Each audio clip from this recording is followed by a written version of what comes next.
João de Deus. Damos mais uma vez damos as boas-vindas a todos os que se juntaram hoje aqui connosco para ouvir a voz de São João de Deus através dos nossos oradores.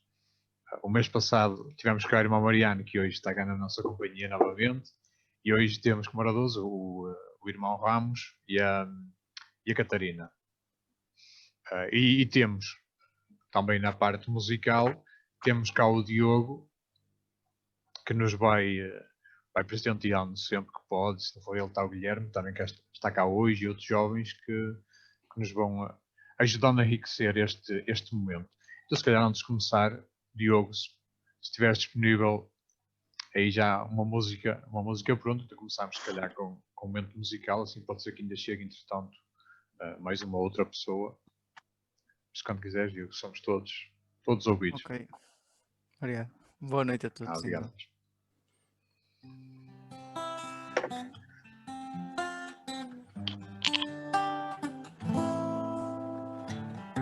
Senhor, eu peço o teu amor por nós.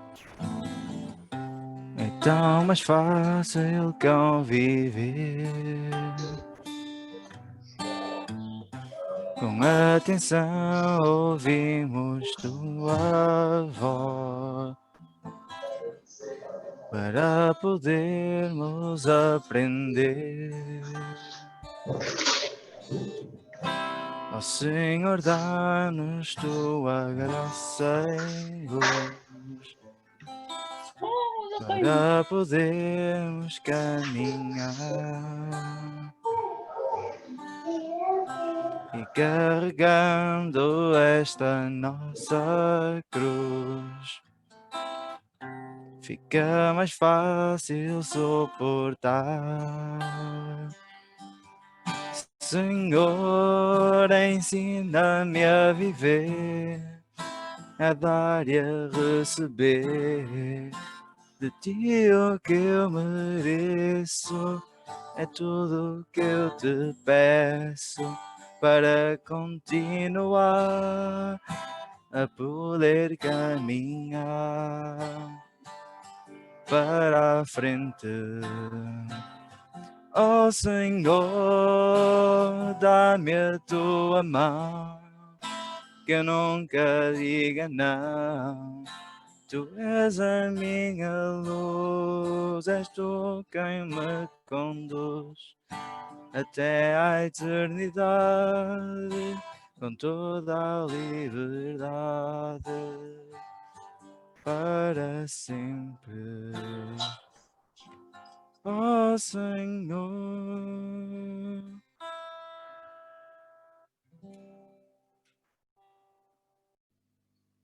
Obrigado, Diogo. Então passamos a apresentar os nossos oradores, apesar que se calhar já não será muito preciso, não é? Mas fazemos sempre a apresentação e damos as boas noites então ao irmão Joaquim Ramos e à Catarina Azevedo, que é uma das nossas jovens também, já há quase 3 anos, e que hoje serão os nossos oradores. Passo a fazer uma pequena apresentação de cada um deles. Então o irmão Joaquim é natural da aldeia de Dona, Sabugal, na Guarda. Entrou no pré-postulantado a 5 de outubro de 1968 e faz a sua profissão solene em novembro de 1982 em Barcelos. Passou pelas comunidades de Angra do Heroísmo, Barcelos, Telhal, Palência, Espanha, Areias de Vilar, Funchal, Madeira, Nampula, em Moçambique, e de novo em Angra do Heroísmo, onde é atualmente o superior e o responsável da pastoral e da animação desde 2018. Também neste longo e belo percurso, certamente, que enumerei, desempenhou muitas e variadas funções e serviços. O irmão Ramos é licenciado em enfermagem, tem uma pós-graduação em ética da espiritualidade e saúde. Catarina é natural do Porto, mas atualmente está a viver entre Braga e Famalicão. É estudante do primeiro ano de Medicina na Universidade do Minho. É uma jovem hospitaleira, como eu disse, há quase 3 anos. tendo começado a fazer atividades nas casas de saúde dos irmãos, mas rapidamente também passou a fazer na casa das irmãs, num ritmo que ainda mantém. Assim como não podia deixar de ser, diz que está, como todos nós, a morrer de saudades de voltar às casas de saúde. É também vegetariana e defensora dos direitos universais, toda a pessoa humana, e também defensora dos animais. Aqui aproveito para ressaltar uma das frases que ela me enviou na sua biografia, que é que acredita que o amor é o valor base para uma sociedade justa e muito mais bonita, e os sonhos o motor do mundo. São estes os nossos convidados, os nossos oradores de hoje. Começava por dar as boas-vindas aos dois e por começar a nossa conversa pelo irmão Ramos. Boa noite, irmão Ramos, agora mais diretamente para si. É um gosto tê-lo cá connosco para falar de São João de Deus. O mês passado, quando conversávamos com o irmão Mariano, deixámos João Cidade na viagem que o levaria de Ceuta para a Espanha. Segundo Castro, sabemos que João desembarcou em Gibraltar e que ali chegado se deteve em vários atos de fé, onde pedia que Deus lhe mostrasse qual era o caminho que devia seguir. Entretanto, ele vai-se ocupando de alguns serviços que aparecem, mas acaba por se deter num por algum tempo. O que lhe começava por perguntar era que ofício foi esse e como é que ele viveu.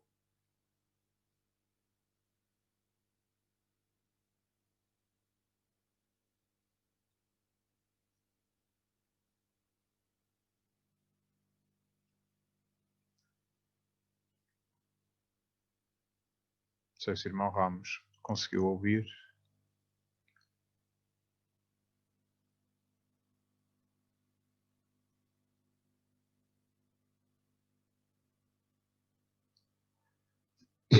Não sei se estará com o som. Com o som está, não sei se está. Irmão Irmão Ramos. Tá. Ele o som ligado tem, não sei se nos está a ouvir a nós. Acho que não. Se calhar não. Pois, agora não sei como é que. Estou? Irmão Ramos?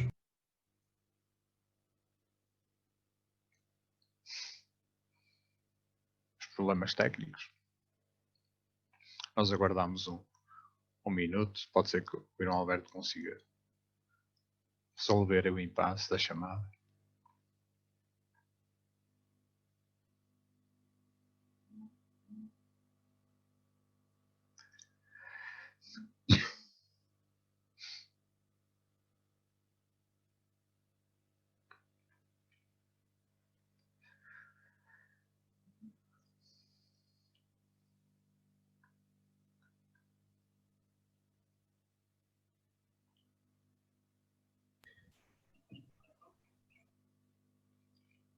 Tem que carregar. Se tiverem alguma coisa em vermelho, tem que carregar aí.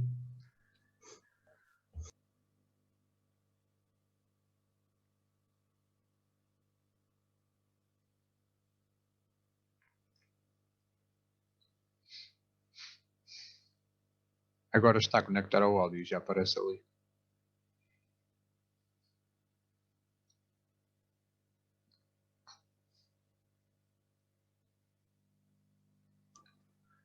Não, você está utilizando o áudio, já está? Agora sim, já o estamos a ouvir, irmão Ramos. Ok.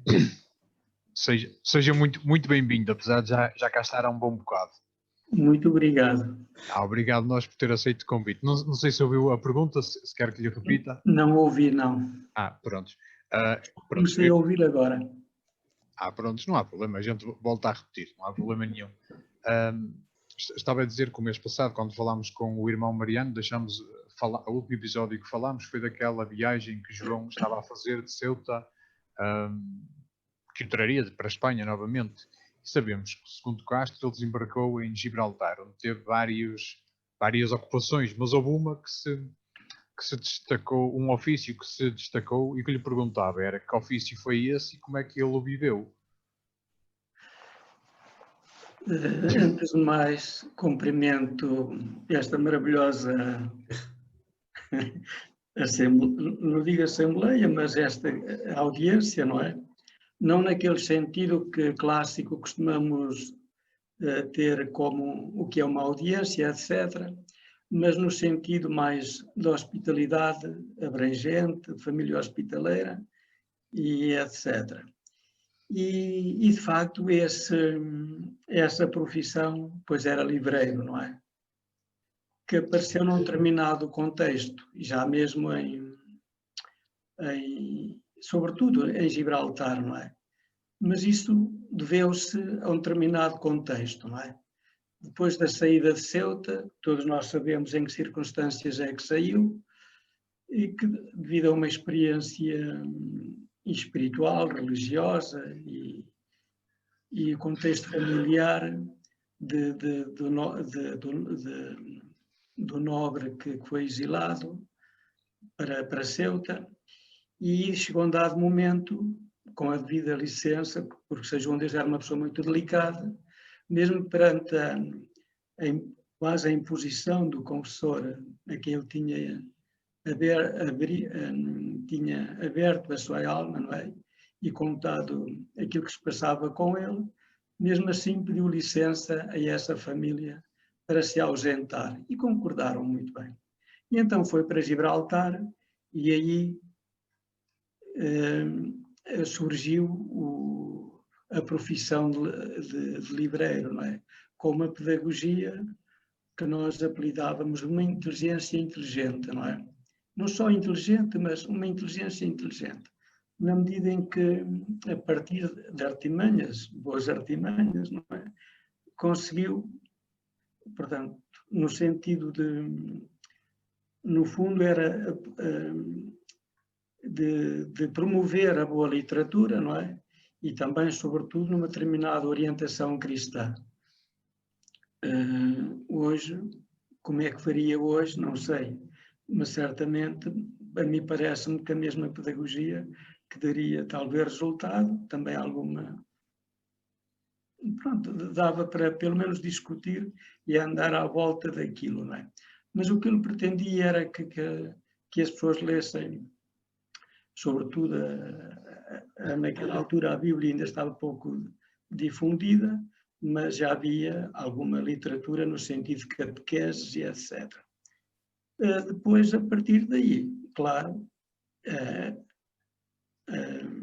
aquela questão de espiritual, religiosa que o habitava, pois aquele diálogo, como fazia já em Ceuta, mas com a família franciscana, e depois em Gibraltar, pois também tinha como que procurou um confessor e orientava-se com esse confessor e diretor espiritual. Depois andava de terra em terra, a fazer, portanto, a dar portanto, nessa profissão própria, profissão entre aspas, de livreiro, não é?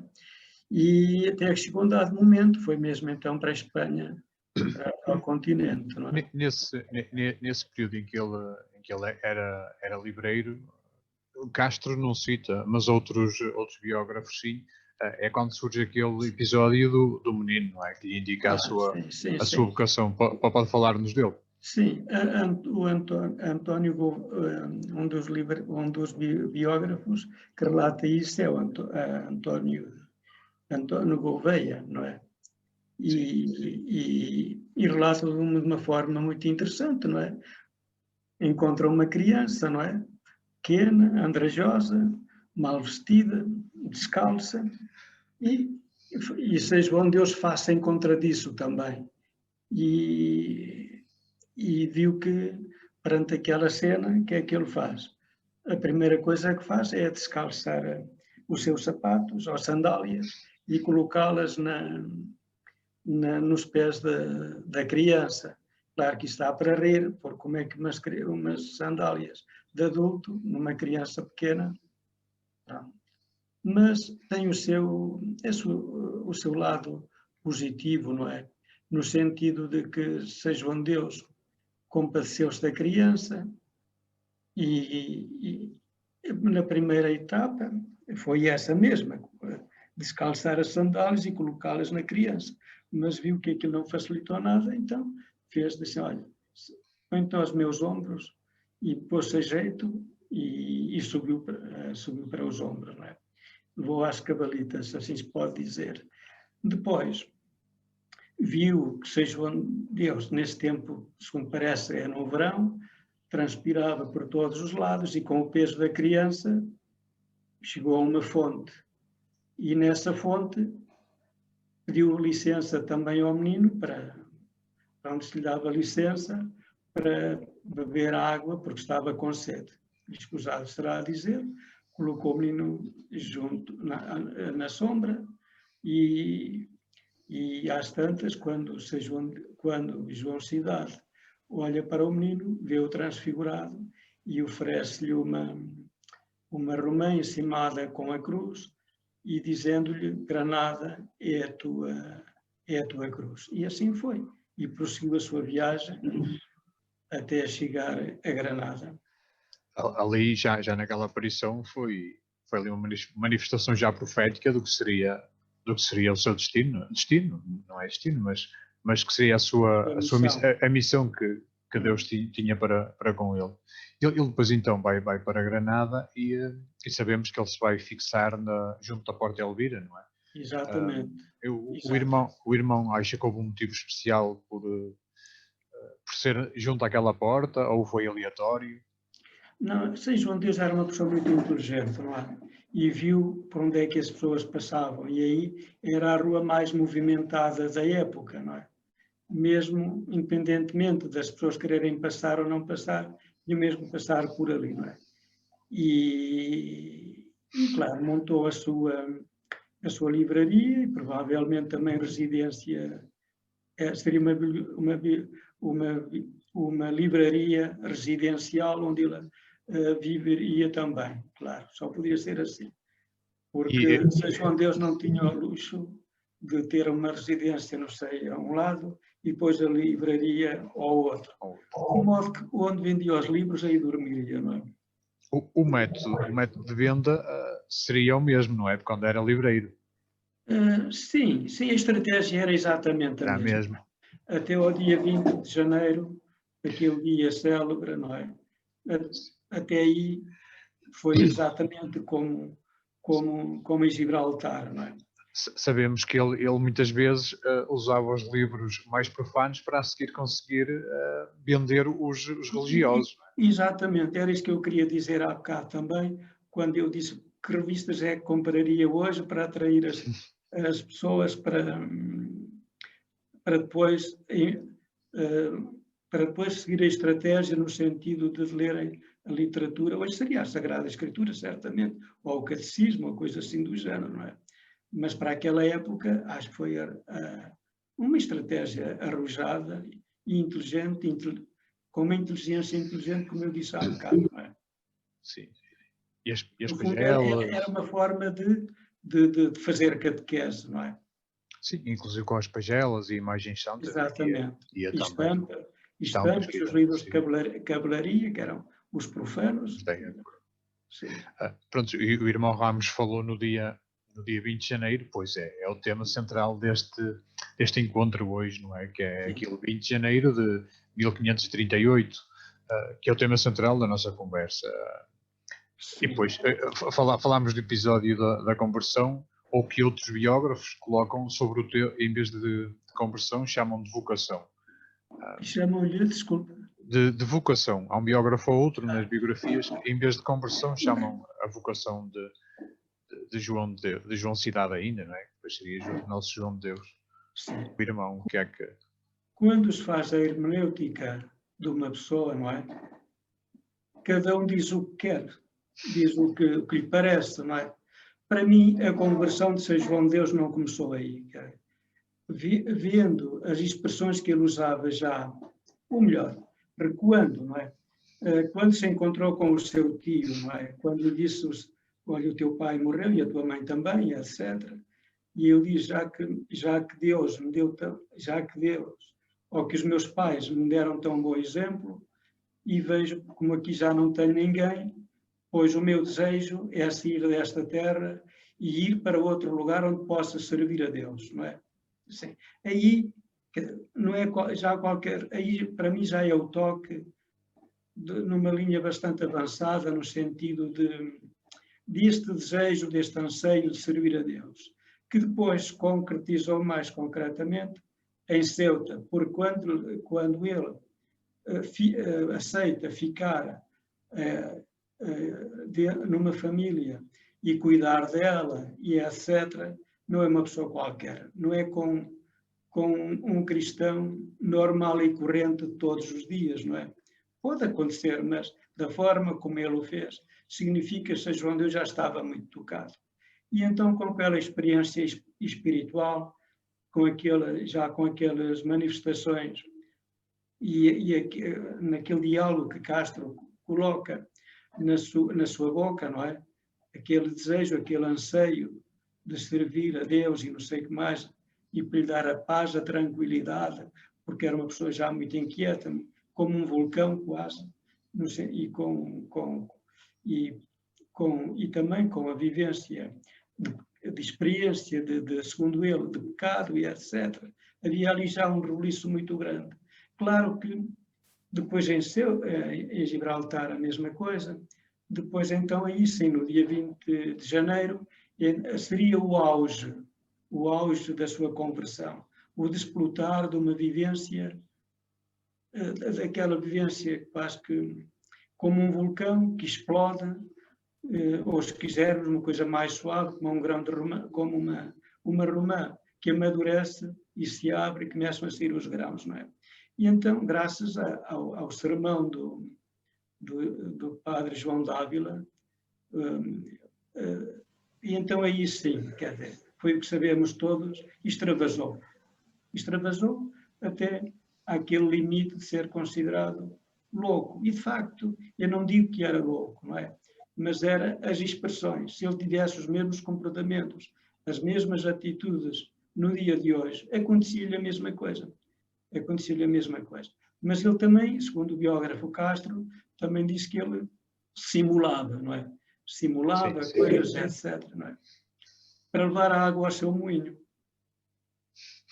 E depois sabemos que ele acaba por ser internado, não é? no hospital real, porque realmente achavam-no louco. E o irmão agora dizia que se fosse hoje, se calhar quem visse tal atitude ia achá-lo louco novamente, mas a nível de terapêuticas, a terapêutica daquele tempo, aí já não se pode comparar à que é usada hoje para alguém que manifesta uma perturbação assim, não é? Sim, exatamente. Foi isso também, vendo como era, sentiu na própria carne os efeitos terapêuticos daquela época, não é? E foi isso, talvez também sentiu, foi por isso talvez sentiu o desejo de ter uma casa, que mais tarde ele chamou Casa de Deus, onde pudesse cuidar dessas pessoas, não é? Mas vê-se também aí que ele aí teve, noutras também, mas aí teve umas experiências fortes, não é? Fortes. E a vários níveis, não é? Mas também, mesmo, ora, quem é que gostava dizer aos enfermeiros de hoje e profissionais aquele diálogo que ele tinha quando via que os doentes eram chicoteados, não é? Maltratados, algemados e etc. Certamente, ou lhe cortavam as saídas, não é? Para não sair à rua, coisa do género. Mas as coisas não eram inócuas também, não é? Não era inócua. E claro, pronto. Mas por outro lado, é interessante que ele nunca se queixou da forma como é que ele era tratado. Mas em relação aos outros, sim, não é? E ele até dizia depois, quando diz, porque ele até se punha a jeito, para quê? Para lhe ser aplicada a mesma terapêutica, quando ele dizia, para além, porque o tinham para além de mau, e pronto, estava sempre a imiscuir em áreas que não eram deles, assim se pode dizer, não é? Mas quando chegava à vez dele, ele dizia, olha, batei e não sei o que mais, etc. Porque também tinham aquele ato penitencial dos próprios pecados. Então, a Idade Média, naquele tempo, a época das grandes penitências, até havia os substitutos de penitenciais, etc. Outra pessoa fazia penitência por ele, mas ele dizia, batei, não sei o que mais, etc., porque ele tinha também o conceito de corpo e alma. E então, era como duas pessoas numa, porque ele considerava ele mesmo e depois o corpo como se fosse uma outra pessoa, embora fazendo parte. Então, olha, um e outro mereciam ser castigados porque ambos pecaram, não é? E então aceitou essa experiência também como ato penitencial e etc., porque ele considerou-se sempre um grande pecador, sempre. E então, onde se explotou isso mais, foi logo em Ceuta e Gibraltar. E depois a vida toda, porque se virmos as cartas dele, o fio condutor de pecado está sempre presente. Não dizem que tanto os biógrafos como ele mesmo não diz que pecados eram. Ninguém fez a lista, não é? Até seria interessante saber que pecados é que seriam os pecados de Deus, não é? Ele disse que eram muito grandes, não é? Se eram grandes ou não, não sei. Mas à medida que a pessoa vai crescendo em sangue, uma pequena coisa parece uma grande coisa, não é? E talvez fosse um pouco isso, mas também eu até gostaria de saber que pecados seriam os 6 de Deus, não é? Para o perceber melhor, não é? Para o perceber melhor. Mas ficaram nos segredos dos confessores. Esses não foram revelados para nós. Ficaram só nos ouvidos dos confessores. Porque até dizem que ele mesmo, quando se ia confessar, ou até mesmo na praça pública, confessava os pecados dele, não é? Só que é pena que ninguém fizesse a lista deles, mas pronto. Para nós sabermos hoje. E sabemos que quando ele depois tem alta do Hospital Real, ele vai a Guadalupe, não é? Sim. E nesta sua viagem vemos uma vez mais a sua devoção à Virgem Maria, que ele tinha desde criança. Exatamente. Ou acha que essa peregrinação foi mais do que isto, com um ato de devoção apenas? No fundo, o itinerário de São João, ele fez um percurso, um itinerário espiritual bastante prolongado e com espaços grandes. O do Hospital Real foi um deles, marcante. Depois, claro, em peregrinação.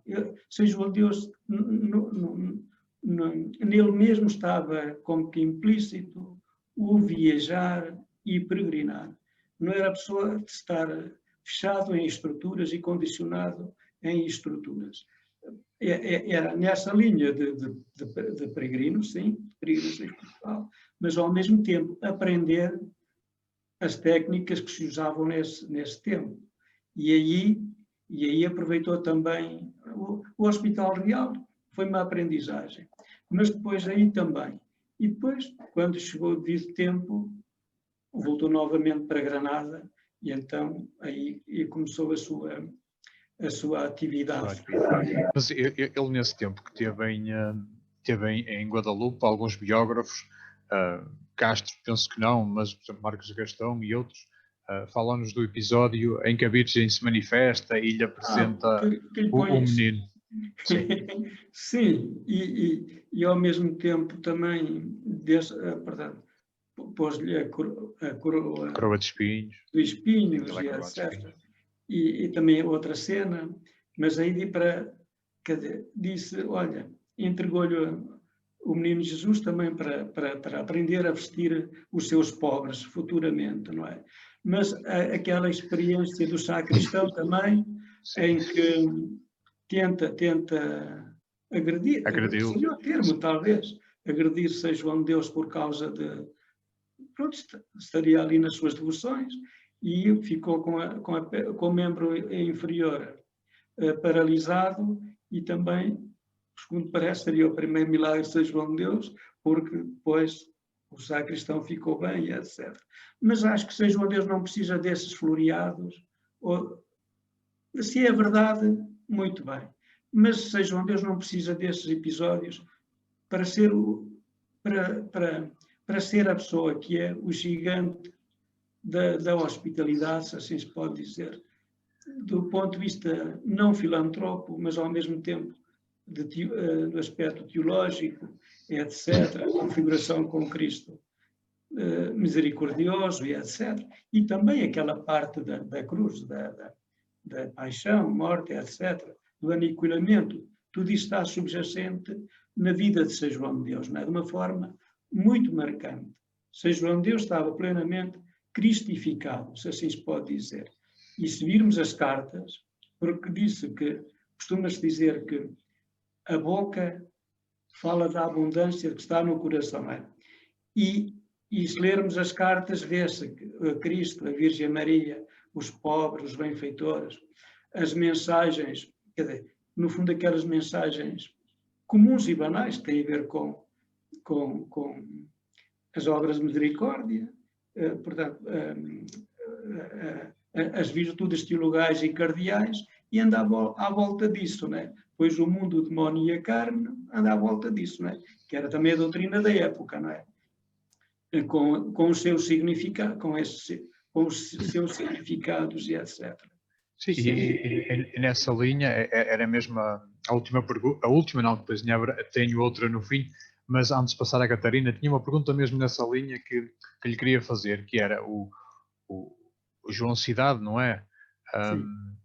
Nessa altura teria à volta de 43, 44 anos, já seria um homem maduro, que era. E uma vida marcada por muitas experiências e vivências, como o irmão foi referindo. E o que lhe perguntava era como é que seria o homem interior, o João interior, como é que o descreveria no seu amadurecimento espiritual, como é que seria aquele homem de 42, 43 anos, depois de viver isto tudo? Obrigado pela pergunta, porque a importância de São João de Deus vem daí, da sua interioridade, porque o exterior dele era o resultado dessa vivência interior. Caso contrário, era puro filantropo. Não é? E São João de Deus não foi filantropo. Foi uma pessoa que se deixou cristificar pela ação do Espírito Santo. Encarnou os seus sentimentos, não é? E ao mesmo tempo, São João de Deus não se pode descrever. Não, é uma fonte que não se esgota e é um santo para todos os gostos, porque é uma pessoa multifacetada, não é? E que dá, como eu disse, é um santo que não se esgota e pode ser estudado das diferentes dimensões. Para mim, eu gosto de São João de Deus precisamente por essa dimensão espiritual. Claro que tudo o resto é admirável, não é? Porque a questão da pedagogia da própria esmola, a relação com os benfeitores, que fazia uma catequese, quer dizer, no fundo, cristianizava, fazia a catequese da caridade, se se pode dizer, no sentido de entender, não ficava na solidariedade humana, como se disse agora, mas, no fundo, teologizava a própria dimensão social, não é? Que ele era perito nesse aspecto, não é? E depois também, ele quase, assim como Cristo disse, aquilo que fizeres a mim, é a mim que o fazes. E ele vai na mesma linha. O que fizerem aos pobres é a mim. É a mim. É a mim. Quer dizer, no fundo, era como que quem cuida dos pobres, é como que atualizar o sacramento de São João de Deus nos próprios pobres, não é? É como Cristo faz. O que fizeres aos outros é a mim que o fazeis, não é? Portanto, no fundo, é o sacramento do irmão. E neste caso, seria quem fizesse o bem, sem deixar de ser o sacramento de Cristo, não é? Presente, tornar um presente também São João de Deus, não é? Isto é uma dialética muito interessante e que mereceria ser refletida pelos peritos, pelos teólogos da nossa ordem, a começar pelos da província portuguesa, Mas, no fundo, Fica para o desafio. ilustrar isto que acabamos de dizer, eu gostava de dizer o seguinte, Força. que é, para ilustrar este aspecto, gostaria de referenciar a carta de São Paulo aos Coríntios, nesta sua pequenez, etc. Ele diz assim: Deus escolheu o que é louco aos olhos do mundo para confundir os sábios. E escolheu o que é fraco aos olhos do mundo para confundir os fortes. E escolheu o que é vil e desprezível, o que nada vale aos olhos do mundo, para reduzir a nada aquilo que vale. Pronto. No fundo, é um pequeno texto que ilustra um pouco aquilo que queríamos dizer em relação a São João de Deus, mas esta pequenez não é naquele sentido de humilhação, também é, mas é no sentido de humildade, da pessoa ir até ao fundo, ao limite, podíamos dizer até ao inferno, que envolve a pessoa humana, para quê? Para depois um espaço ascendente, não é? Ascendente, levar consigo toda a dignidade da pessoa humana até à estatura do homem novo que é Cristo, não é? Que é Cristo, sim. E que São João de Deus encarnou muito bem, mesmo literalmente. E a biografia de Francisco Castro está muito condizente com as cartas de São João de Deus, porque, embora o Francisco Castro não teve conhecimento das cartas de São João de Deus, mas da forma, os traços que ele apresenta estão muito coincidentes. Estão muito coincidentes com esta perspectiva. Depois da vida dele, é o que temos de passar, é o estudo das cartas, sem dúvida. Porque lá está, é como está a dizer, a vida de Castro complementa-se um bocado com as suas cartas, não é? E da mesma maneira que nós agora, ao analisarmos a vida dele, ou estudarmos um pouco assim, não é? Porque isto acaba por ser um bocadinho rápido, os traços principais da vida dele, depois também seria sempre bom fazermos uma abordagem também às cartas, para completarmos, até para percebermos algumas coisas, não é? Se calhar aí conseguiremos perceber, sobretudo na de Luís Batista, até ali alguns traços pastorais que ele acaba por nos dar ainda hoje aos nossos dias. Obrigado, irmão Ramos. Depois no fim, ainda terei outra pergunta para si. Agora passo só à nossa convidada também, à Catarina, para fazer algumas perguntas. E agora, antes de começar, o Diogo, se puder então animar-me só aqui com mais uma música para fazermos aqui uma breve pausa.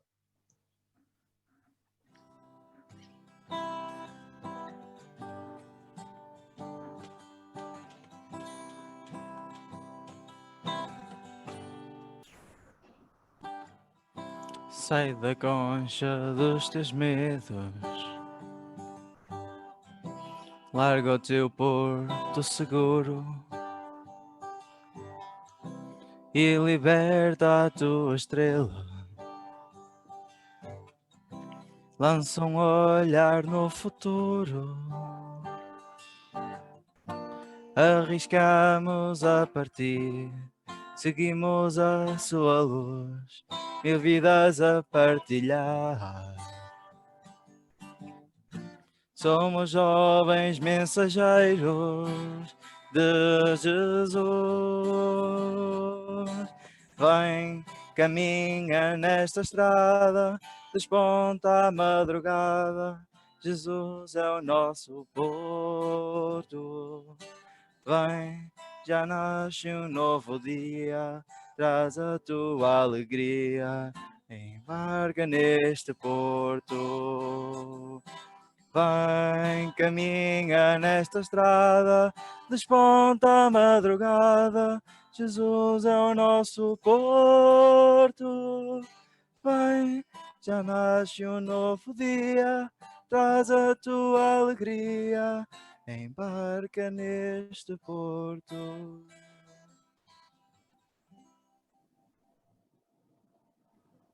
Obrigado, Diogo. Então, olá Catarina, mais uma vez, bem-vinda e obrigado por ter aceito o convite. Obrigada. Pronto, então agora é contigo. Há pouco que dizíamos que João, depois de voltar para Ceuta, pedia a Deus que lhe mostrasse qual era o caminho a tomar na sua vida, não é? que a nossa vida tem às vezes muitas destas situações em que temos de pensar e decidir que rumos acabamos de tomar. Tu há pouco, como eu disse na tua biografia, entraste no curso de Medicina. Te perguntava era se foi uma decisão fácil ou se tiveste de discernir algum tempo. E outra coisa que te perguntava, para complicar mais um bocado, é se na tua opinião os jovens hoje conseguem perceber qual é o caminho a seguir, também nestas questões, até académicas e noutras, ou por outro lado, vês que hoje seguem, por exemplo, os cursos, ou se tomam as decisões mais numa de ir na moda, digamos assim. Ok, então, eu sou uma pessoa muito, muito, muito indecisa, então não foi uma decisão fácil. Eu não sabia, não era tipo daqueles sonhos que eu tinha e que sabia há imenso tempo que queria seguir medicina. Eu decidi tipo 2 semanas antes de ter que escrever na folha para o que é que me ia candidatar. Mas porque eu gosto de muita coisa e não sei, não tinha aquela coisa que era o meu sonho desde pequenina, não entender? Tipo, não tinha aquele sentido de, oh meu Deus, é isto que eu vou fazer o resto da minha vida, porque eu acho que vou fazer várias coisas durante a minha vida porque eu gosto de fazer muita coisa. Então, medicina não foi propriamente a decisão mais fácil nem mais intuitiva, foi, não sei, eu acho que sempre tive assim um bocadinho esse bichinho e foi assim uma decisão um bocado à última da hora, mais impulsiva do que propriamente muito ponderada, porque eu andei muito tempo a adiar a decisão e não sabia o que é que queria e pronto, depois eu decido mais para a frente, tenho tempo e depois pronto. Mas pronto, eu estou satisfeita com a minha escolha, não foi uma decisão má. Mas não foi propriamente a coisa mais ponderada que eu já fiz na vida. Mas pronto. Agora, em relação, assim, em geral, aos jovens, eu acho que não é fácil para nenhum tipo de nós, pessoas da minha idade, escolher. Até porque cada vez mais há imensa coisa para onde ir e imensas oportunidades para termos, para coisas para seguir e assim. E escolhemos também o que vamos fazer muito cedo. Não sei se me estou, tipo, temos de tomar uma decisão daquilo que vai ser o resto da nossa vida, supostamente aos 18 anos, quando aos 18 anos nós ainda não sabemos nada daquilo que queremos da vida, acho eu. Portanto, eu acho que para muita gente não é uma decisão propriamente fácil. Há pessoas que eu sinto que têm tipo um rumo já traçado há algum tempo e que sabem que é aquilo. Eu tenho colegas que vieram comigo para medicina, que já sabiam que queriam medicina há anos e que estudaram para tirar notas para medicina e que fizeram todo o percurso académico a partir daí. Tenho outros que andaram tão perdidos da vida como eu e que também só decidiram à última da hora. Mas não sei, eu não sei se diria que é por moda, se calhar é mais outros fatores, tipo, não sei, aquilo tem mais saída, aquilo que vai pagar melhor ou assim, quando se está indeciso, às vezes esses são os fatores que pesam um bocado mais, acho eu. Mas sim, também há cursos que estão na moda, a medicina está na moda, eu acho, tipo, toda a gente tem boas notas, assume-se que vai para a medicina, mas acho que ninguém escolhe medicina por ser o curso da moda, estão a entender? Tipo, há cursos que estão na moda, não acho que seja significativamente o que leva as pessoas a escolhê-lo. Mas nas decisões em geral, achas que o pessoal pensa ou age sempre assim, mais por impulso na hora? Impulso, muita gente, eu acho. Há pessoal que pensa, há muito pessoal, acho que há os dois lados, há muita gente que passa muito tempo a pensar nisso, outros que esperam até ao dia de terem que submeter a ficha para escolher e vai o que aparecer primeiro e o que parecer interessante. Também há muita gente que chega a esta altura e que não sabe o que é que quer, então vamos tentar, se eu depois não gostar, mudo. Também. Não sei se respondi à pergunta, mas... Respondeste com o teu ponto de vista. Há pouco também vimos naquele episódio em que o menino aparece a João com a Romã e diz que, João, esta será a tua cruz, não é? Será a tua missão. E sabemos que essa é verdade. De alguma forma também foi um acontecimento que o terá marcado, não é? E na vida lá está, de um jovem do século XXI, que é o teu caso, não é? Estamos a falar de São João de Deus, um quinhentista, e agora, a falar contigo, estamos a falar de alguém do século XXI. Contigo, somos todos, mas tu és uma jovem do século XXI, ainda jovem mesmo no momento presente. E há certamente acontecimentos marcantes, pessoas que ajudam a optar sempre por uns caminhos ou por outros? Ou achas que hoje as escolhas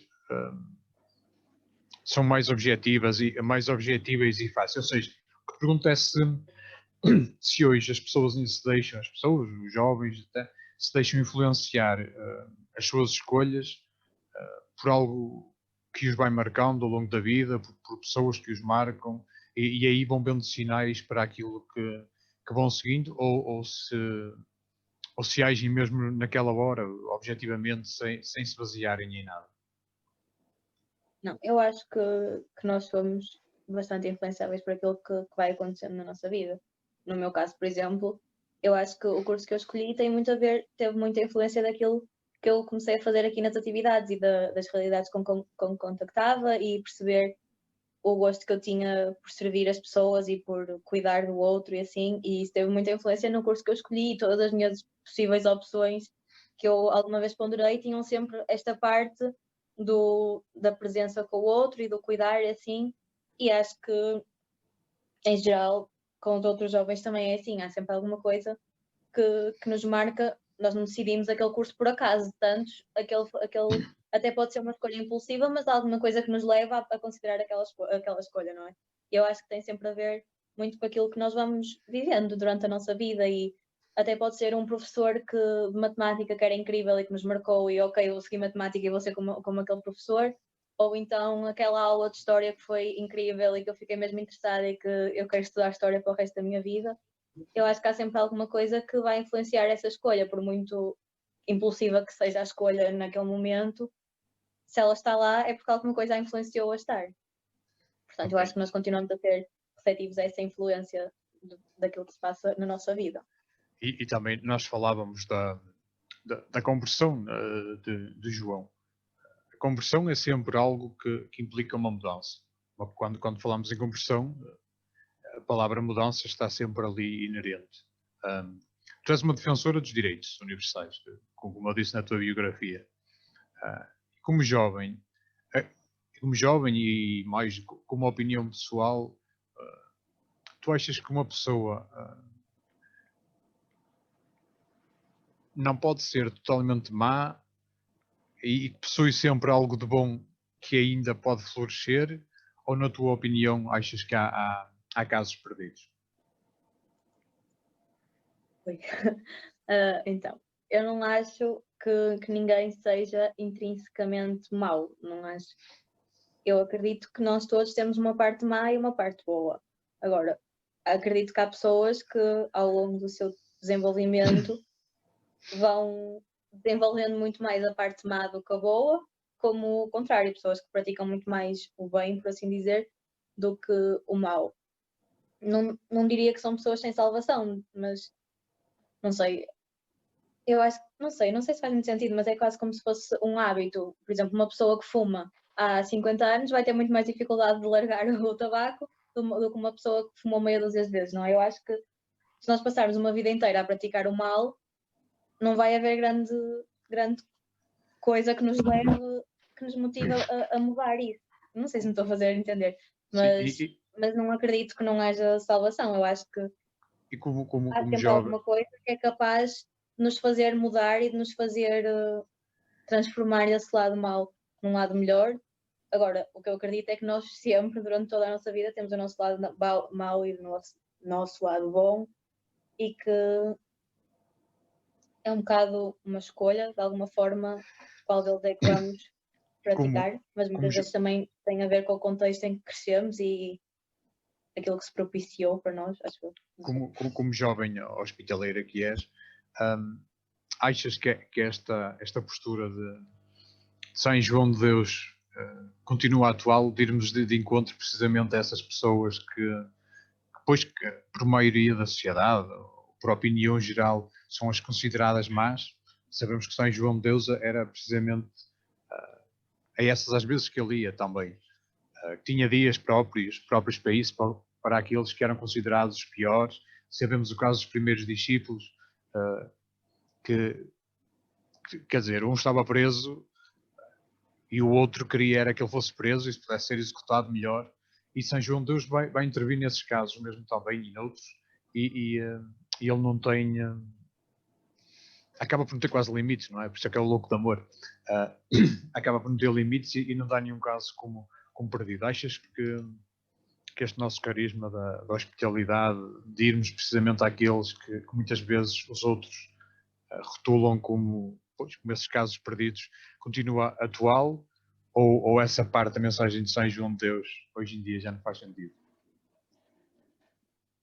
Não, eu acho que faz sentido e acho que continua de certa forma a acontecer. Se calhar não de uma forma tão intensa como São João de Deus o fez, mas é como eu disse, eu não acredito que ninguém nasça mau, eu não acredito que ninguém seja intrinsecamente uma pessoa completamente má, e acho que as pessoas têm salvação, portanto acho que faz todo o sentido irmos encontrar essa pessoa e tentarmos perceber a pessoa e o porquê, porque há sempre um motivo para a pessoa ser assim, não é? Da mesma forma que nós somos como somos por causa de todo o contexto que vivemos e tudo o que nos foi moldando, essas pessoas também têm um motivo para ser como são. Também houve acontecimentos na vida dessas pessoas que as levaram a ser assim, e não acho que haja casos perdidos, e acho que essa parte da mensagem de São João de Deus também é muito importante. Não sei até que ponto é que é super praticada nos dias de hoje, se calhar não, se calhar continuamos a ter um bocado aquela ideia de pôr de parte as pessoas más e marginalizá-las. Não sei, nem digo que eu própria não o faça, muitas vezes se calhar faço e se calhar todos nós fazemos de forma inconsciente, mas acho que continua a ser uma mensagem muito válida e que é importante pensarmos sobre ela e aquilo que nós podemos fazer nessas situações. Há pouco, quando falávamos do internamento de São João de Deus, víamos como é que foram aplicados os tratamentos da época e sabemos que, pronto, os que eram apelidados de loucos acabavam de ser exilados do restante da população comum, não é? Ficavam fechados nos hospitais. Nós hoje estamos a viver um tempo de pandemia, onde estamos um bocado à força, todos exilados um bocado uns dos outros. No nosso caso, que somos jovens, ou mais ou menos jovens, somos sempre jovens e comungamos deste carisma da hospitalidade.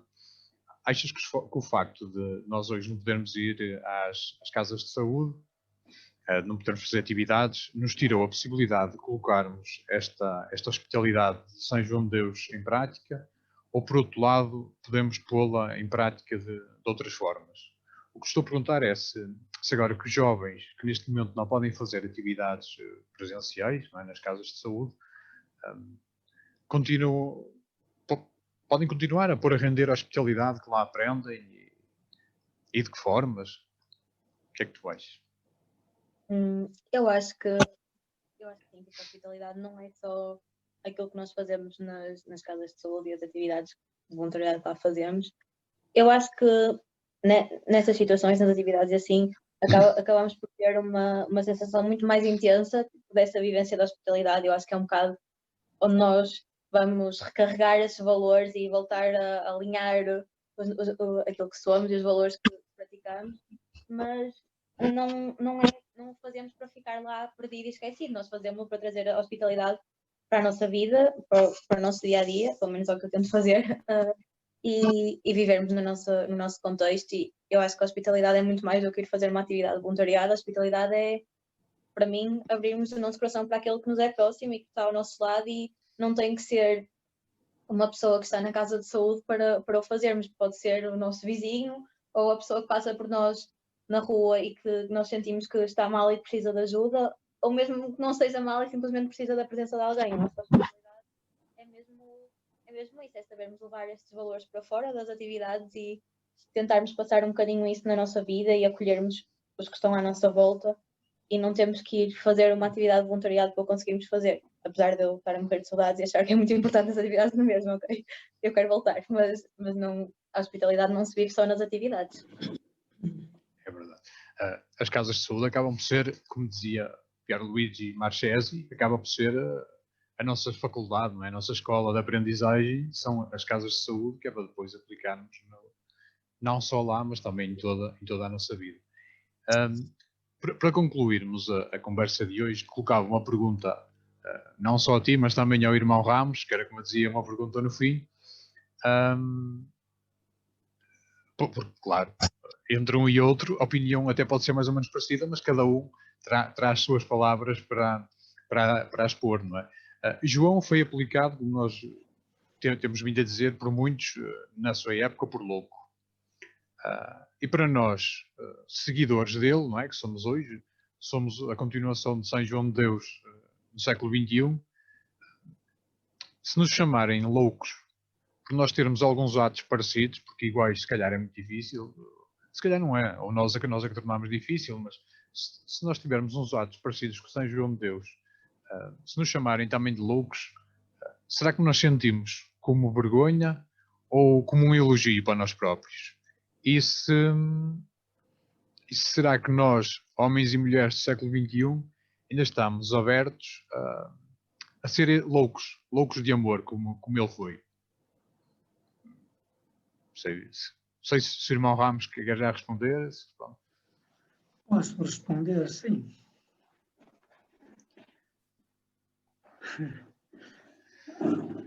E depende da dialética como encararmos a pergunta. Se for o eu, assim, aquela dimensão do homem novo que pode haver em nós, não é? Pronto. Reagimos de uma maneira. Se for o homem velho que ainda está dentro de nós, não é? Reage de outra, não é? De modo que aqui temos que encontrar um equilíbrio, não é?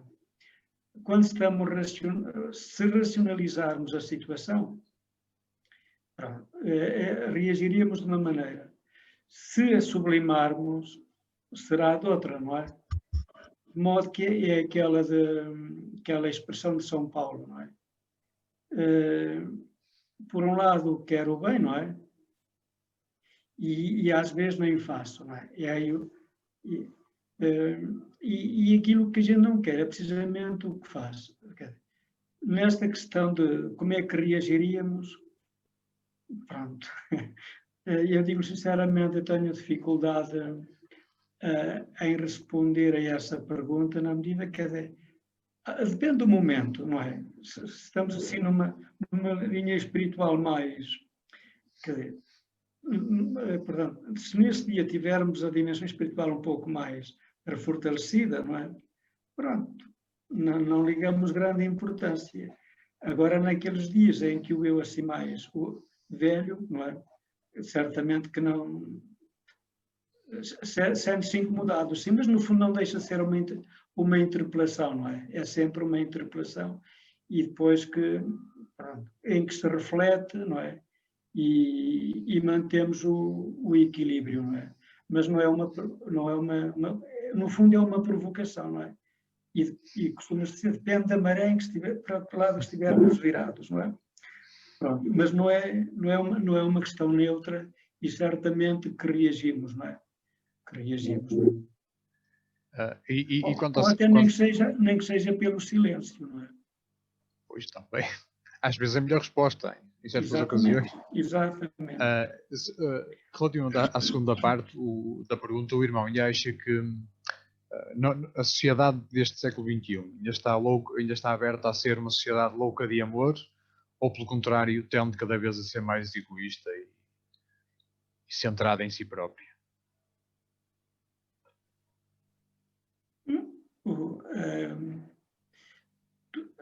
Quer dizer, não há respostas taxativas, não é uma resposta de sim ou não, não é? É como disse há bocadinho a Catarina, não é? Sim, sim. Há situações que, portanto, assim como não existe o bem absoluto, quer dizer, o bem absoluto existe, não é? Mas na própria pessoa não existe o bem absoluto, assim como não há o mal absoluto, não é? De modo que são coisas muito... No fundo são processos, não é? Em que as pessoas vão fazendo e a sociedade também, mas a dimensão narcísica e egocêntrica está está muito acentuado, assim como a indiferença e etc., não é? E isso está muito acentuado, não é? Mas também há muitas coisas boas, não é? Muitas coisas boas e positivas, sim. Obrigado, irmão Ramos. Catarina, qual é a tua opinião?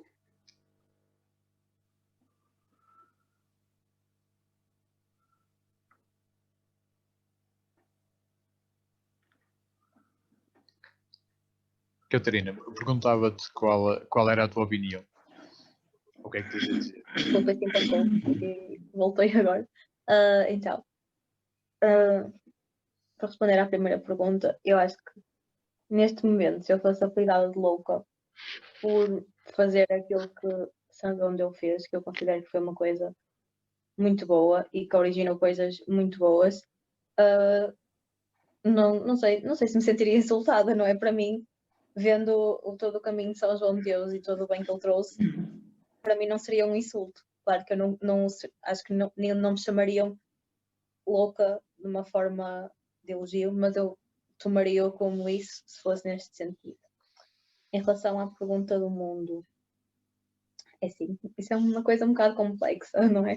Eu acho que sim, que nós temos uma vertente bastante egoísta e que o ser humano, em geral, tende a ser muito egoísta. No entanto, eu não o sinto muito na minha vida, porque eu sinto que estou rodeada do contrário, estou a entender, tipo, as energias onde eu me encaixo não são essas, e o meu círculo de amigos, de família, de pessoas, eu não considero que seja dentro desse padrão. Agora, olhando para o mundo em geral, sim, eu acho que há pessoas muito egoístas, há pessoas muito altruístas e depois há o meio, não sei.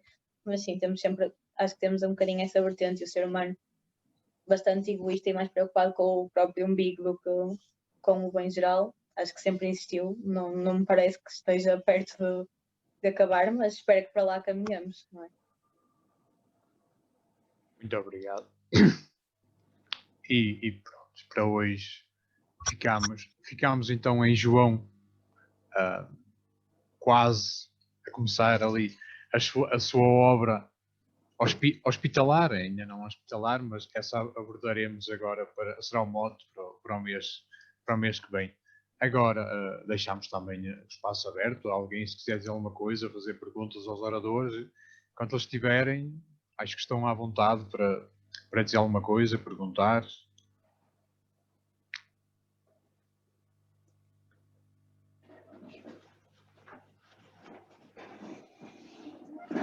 Ora, boa noite. Boa noite, irmão Bonifácio.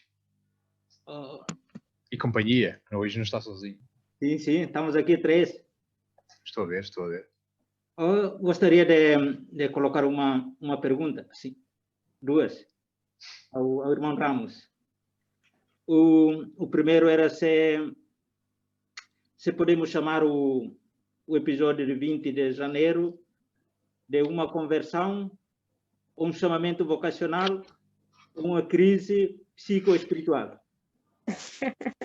E segundo, qual é a importância de João da Ávila na vida de João Cidade? E tenho uma outra pergunta para a Catarina. Se hoje em dia tem sentido a falar que os jovens andam perdidos, que já não ligam nada com a vida espiritual. Obrigado.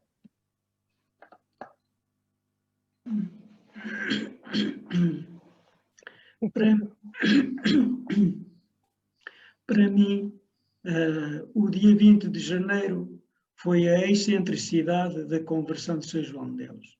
Não foi propriamente conversão, porque São João de Deus já estava muito convertido. No fundo, foi o auge do ponto culminante da sua conversão, isso sim, mas de forma excêntrica e exagerada, não é? Exagerada para mim, mas para aquela época talvez não fosse, estávamos na Idade Média, não é? O tempo das grandes penitências, não é? E claro, São João de Ávila, pois foi o diretor espiritual de São João de Deus que o acompanhou, desde o momento da conversão, chamado de conversão, não é? E depois ele mesmo, para além de diretor espiritual, o aconselhava e influenciava também na sua missão, na forma, até na estratégia de como chegar às pessoas, como, se bem que São João de Deus era um pouco rebelde, não é? Também, nessa...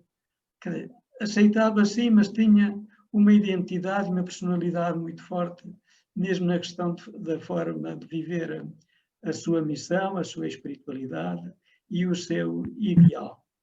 Mas depois a questão, se é a conversão ou se é a missão, uma coisa pode implicar a outra, não é? Porque a conversão é sempre uma mudança, é sempre uma mudança para alguma coisa, não é? Se quisermos um termo mais teológico, no sentido da metanoia, a mudança de vida e etc. Isso implica, pode mudar a questão de missão e etc. Porque quando são conversões assim radicais, há pessoas que mudam completamente de vida e de missão. São João de Deus, ele no fundo, mesmo de forma pontual, ele já ia fazendo o que depois chegou a fazer de uma forma mais abrangente. Sobretudo, e ele começou, no fundo, aquele encontro com a família exilada em Ceuta. Ora, o que é isso se não pôr só ao serviço das pessoas e cuidar delas, tanto depois, quando já tinha o seu hospital, etc. Então aí é de uma forma mais organizada, mais abrangente, mais explícita, etc. Mas São João de Deus já tinha focos em que ia exercendo essa caridade, por exemplo, com a venda dos livros, mesmo já em Gibraltar. Já dava parte do que conseguia a pessoas em necessidade. Não é? De modo que, de facto, São João de Deus tem um coração abrangente, universal, sem fronteiras. Eu acho que ele tem todos os carismas, assim se pode dizer. Não é? E é multifacetado, tanto em todo o seu ser, não é? Depois, da forma de se explicitar. Quer dizer, São João de Deus não cabe nas estruturas, é mais um homem de rua do que de casa, não é? Claro que ele tinha a sua casa, mas era como um trampolim para chegar mais longe, não é? Para chegar mais longe. De modo que a estrutura é necessária, mas não definitiva, no sentido absoluto, não é? Imagino que as estruturas se desmoronavam, não é? São João de Deus continuaria ativo de outra maneira, não é? Não deixava de fazer o que fez se não tivesse estruturas. E é bom ter suporte, etc. Mas São João de Deus está para além da estrutura e etc. Não sei se respondi à sua pergunta, se não.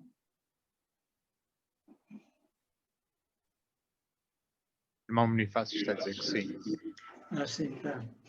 Olha, mas só estava para um tema, não sei de quantos dias, mas de forma simples que se pode responder. Mas o que respondi foi mesmo intrinsecamente falando. Sem deixar pôr também a cabeça a funcionar, não é? Catarina, não sei se queres responder agora, irmão Bonifácio.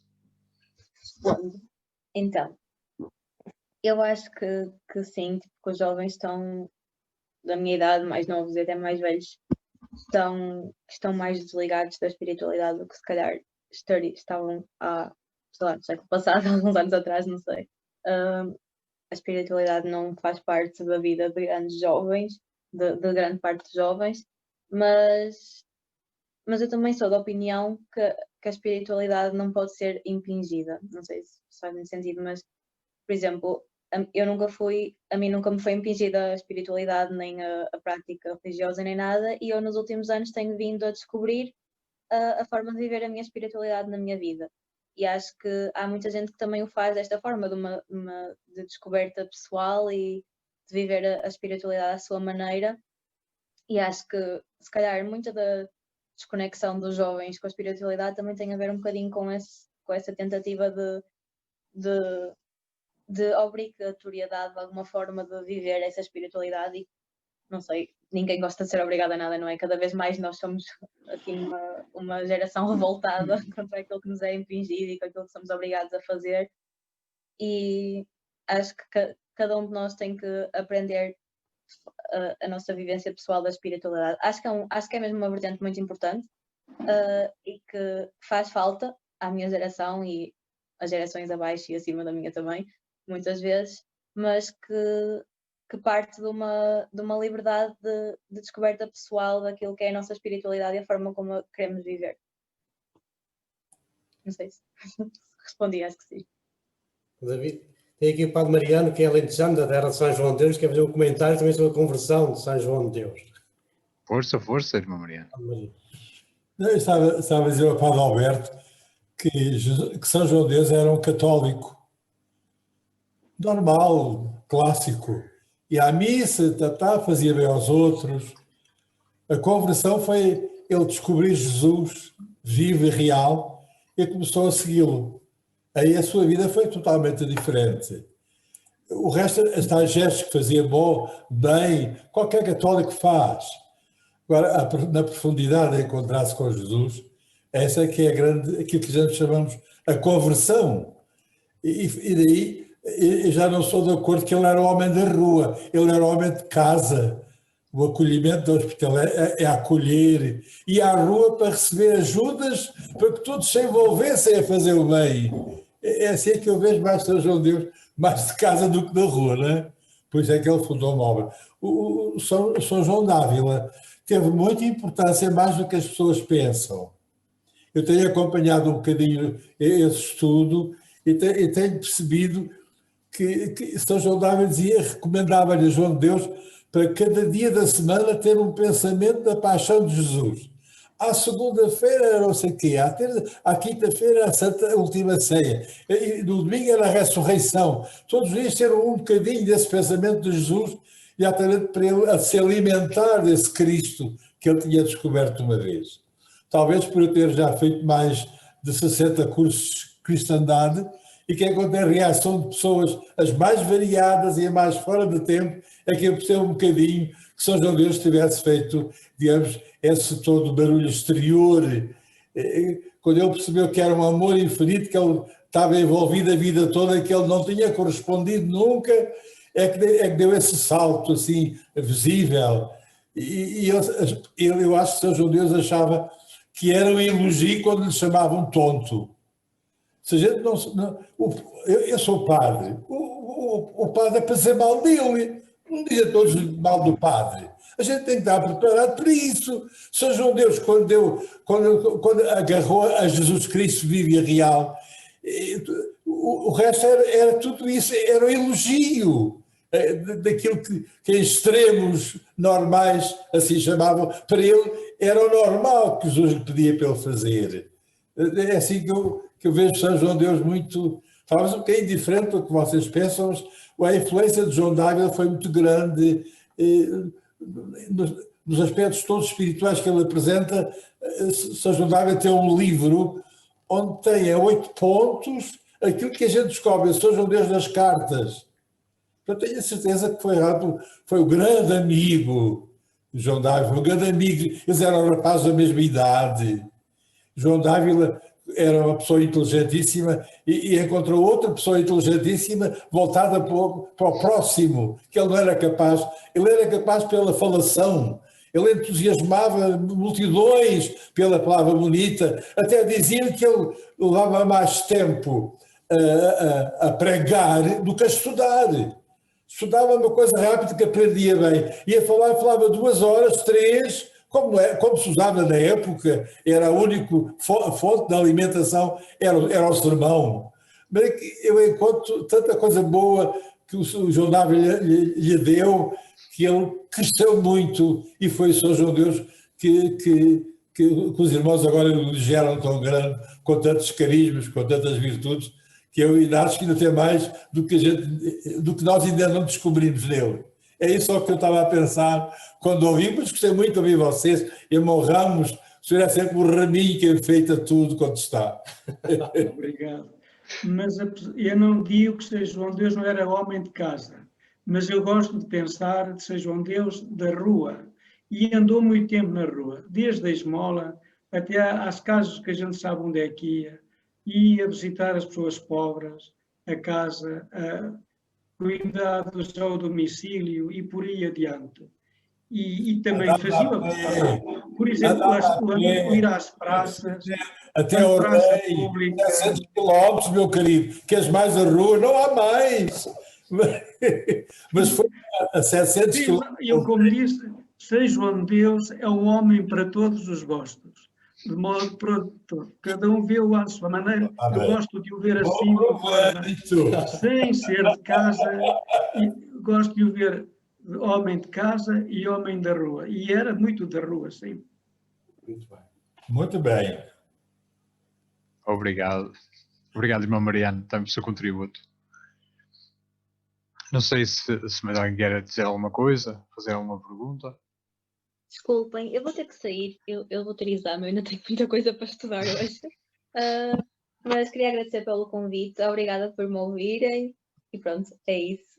Boa noite a todos e até à próxima. Obrigado, Vemos Catarina. Nós agradecemos o teres aceito o convite, estares aqui hoje connosco nesta noite também, a falar de uma forma mais do que é a realidade hoje, não é? Dos nossos tempos também, de alguém que segue o carisma de São João de Deus, como jovem hospitaleira que és. Obrigado, Catarina. Obrigada. E boa sorte para o exame, mas toda a gente está a desejar o mesmo. Tchau, beijinhos, obrigada. Tchau, boa noite, obrigado, Catarina. E também queria agradecer ao irmão Bonifácio o convite que fez, pois há convites que não se pode dizer que não, e este era um convite exatamente não se podia dizer que não, porque se não formos nós a falar São João de Deus, quem é que vai falar, não é? Sim, e de modo que, mas de qualquer maneira, gostei deste encontro e mais uma vez obrigado ao irmão Bonifácio pelo convite. Olha, irmão Ramos, não fui eu que fiz o convite, é a equipa do Norte que fez o convite. Então faça os agradecimentos a nome da equipe. todas as pessoas devidas. Da minha parte, eu agradeço já, irmão Ramos. Da minha parte, posso agradecer já. E dos outros, sei que certamente também agradecem a sua colaboração neste projeto, que é o Ecos de Loucura, não é? Que estamos agora a abordar a vida de São João de Deus fase a fase. Também precisamente por isso, porque é um bocado como está a dizer. Às vezes no mundo não se ouve, e até cá em Portugal não se ouve falar assim muito de São João de Deus, não é? Mas se nós, que somos os seus seguidores, não falarmos dele, então a coisa vai muito mal, não é? Então sim, temos que falar dele e cada vez falar mais para que os outros também nos ouçam falar dele e fiquem a conhecer também através de nós, não é? Por isso, em meu nome e como irmão Bonifácio da equipa, agradecemos ter aceito o convite, como todos os outros irmãos que foram passando e que ainda vão passar, se Deus quiser, porque ainda temos muito para falar de São João de Deus e da obra hospitaleira continuada por quem nos seguiu e por todos os outros. Se ninguém tiver mais perguntas, então pedia só ao Diogo se nos encerrava oficialmente o momento, depois as torradas ficámos cá se quisermos, mas se o Diogo fazia o fecho da noite, então para depois ficar ao critério de cada um. Diogo, quando quiseres. Ok, então.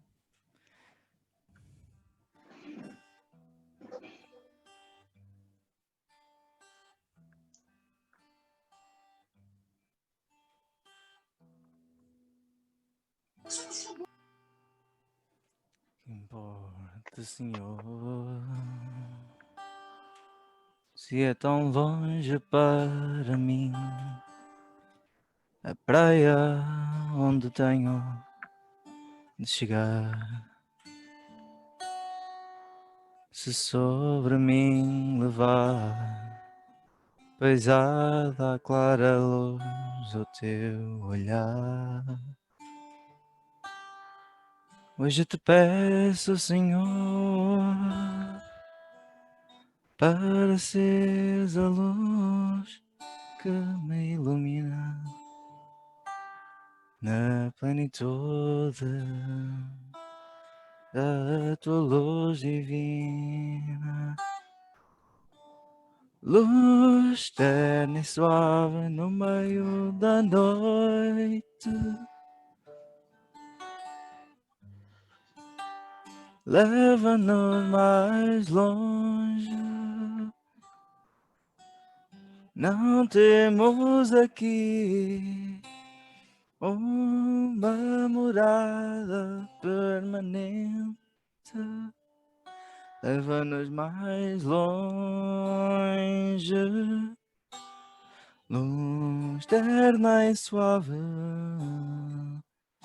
no meio da noite.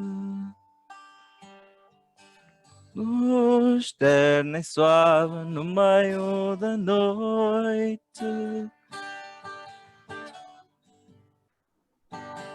Leva-nos mais longe. Não temos aqui uma morada permanente. Leva-nos mais longe. Luz terna e suave no meio da noite.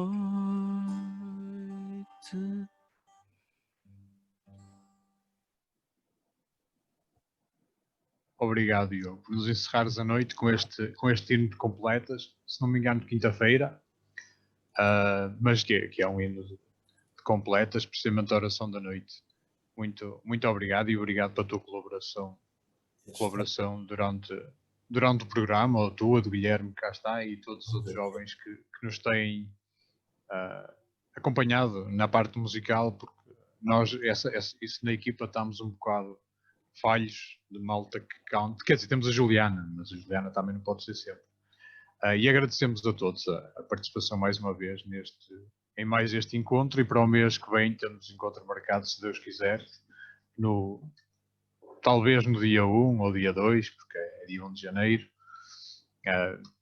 Vamos ver, mas se não for no dia 1 será no dia 2. E entretanto vamos divulgando o cartaz dos novos oradores. E pronto, agradecemos, faço o agradecimento em nome da equipa do Norte, que está a dinamizar este encontro mensal, também de alguma formação, agora sobre São João de Deus. E agora